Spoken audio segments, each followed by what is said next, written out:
بسم اللہ والصلاۃ والسلام علی رسول اللہ اما بعد۔ نماز جنازہ میں سورۃ الفاتحہ پڑھنے کی شرعی حیثیت کیا ہے؟ اس حوالے سے کچھ روایات ہیں وہ آپ سے شیئر کرنی ہے۔ پہلی جو حدیث ہے وہ بخاری کی ہے اور طلحہ بن عبداللہ بن عوف اس کے راوی ہیں۔ صلیت خلف ابن عباس علی جنازۃ فقرأ بفاتحۃ الکتاب قال لتعلموا انها سنہ۔ یہ بخاری میں کتاب الجنائز باب قراءۃ فاتحۃ الکتاب علی الجنازہ 1335، ابو داؤد 3198، ترمذی 1027۔ میں نے عبداللہ بن عباس رضی اللہ تعالیٰ عنہ کے پیچھے نماز جنازہ پڑھی اور انہوں نے سورۃ الفاتحہ پڑھی اور فرمایا تاکہ جان لو یہ سنت ہے۔ اچھا، دوسری جو حدیث ہے وہ نسائی میں ہے، وہ بالکل یہی الفاظ ملتے جلتے ہیں۔ طلحہ بن عبداللہ بن عوف ہی فرماتے ہیں صلیت خلف ابن عباس علی جنازۃ فقرأ بفاتحۃ الکتاب وسورۃ وجہر حتی اسمع انا فلما فرغ اخذت بیدی فسالت قال سنت وحق۔ میں نے عبداللہ بن عباس رضی اللہ تعالیٰ عنہ کے پیچھے نماز جنازہ پڑھی تو انہوں نے فاتحہ سورہ فاتحہ پڑھی اور ایک سورت جہری طور پہ پڑھی، یہاں تک کہ میں سنا دی۔ جب فارغ ہوئے تو میں نے ہاتھ پکڑا تو انہوں نے کہا یہ سنت بھی ہے، حق بھی ہے۔ یہ حدیث جو ہے یہ امام شافعی رحمہ اللہ کی کتاب الام میں ہے، جلد 1 صفحہ 270، سنن الکبریٰ بہقی میں ہے جلد 4 صفحہ 39، شرح السنہ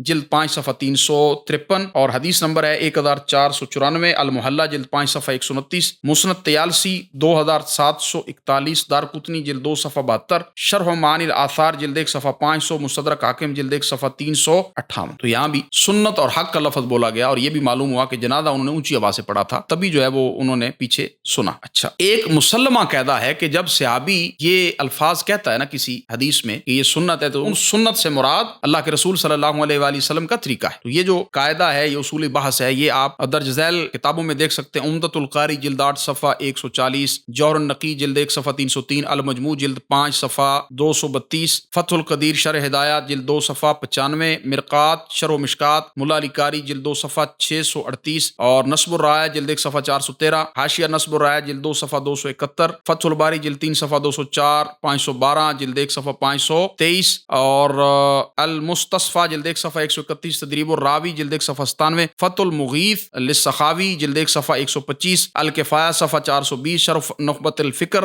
صفحہ 110، الباعث الحدیث صفحہ 44، قواعد التحدیث صفحہ 144، ارشاد الفہول صفحہ 93، المغنی لابن قدامہ جلد 3 صفحہ 403، بدر المجہود جلد 2 صفحہ 126، مقدمہ صحیح البخاری لسہارنفری صفحہ 10۔ یہ قاعدہ آپ ان کتابوں میں دیکھ سکتے ہیں۔ سیدنا ابو مامہ بن سہیل بن حنیف رضی اللہ عنہ فرماتے ہیں السنہ فی الصلاۃ علی الجنازہ یکبر ثم یقرأ بام القرآن ثم یصلی علی النبی صلی اللہ علیہ وسلم ثم یخلص الدعاء للمیت ولا یقرأ الا فی تکبیرۃ الاولیٰ ثم یسلم فی نفسہ علی عن یمینہ۔ تو نماز جنازہ میں سنت طریقہ یہ ہے کہ پہلی تکبیر کہیں، پھر سورہ فاتحہ پڑھیں، پھر دوسری کے بعد آپ صلی اللہ علیہ وآلہ وسلم پہ درود پڑھیں، تیسری تکبیر کے بعد میت کے لیے خلوص سے دعائیں کریں اور جو پہلی تکبیر کے سوا کسی میں قرات نہ کریں، پھر آہستہ دائیں جانب سلام پھیرے۔ تو یہ جو اس حوالے سے ایک حدیث ہمارے سامنے معلوم ہوئی ہے، یعنی اس میں سورۃ الفاتحہ جو ہے وہ ثابت ہے، اس میں سورۃ الفاتحہ جو ہے وہ ہمیں مل گئی ہے۔ تو مصنف عبدالرزاق کی جو ہمارے موضوع کے ریلیٹڈ ہے، یہ روایت المنتقى علم جارود میں بھی ہے، تو اس کی سند جو ہے وہ صحیح ہے۔ ابو مامہ رضی اللہ تعالیٰ عنہ یہی فرماتے ہیں کہ نماز جنازہ پہلی جو تکبیر ہے اس میں سورۃ الفاتحہ پڑھی جائے گی نماز جنازہ میں۔ اللہ رب العزت دین کو سمجھنے کی اور اس پر عمل کرنے کی توفیق دے۔ وآخر دعوانا الحمدللہ رب العالمین۔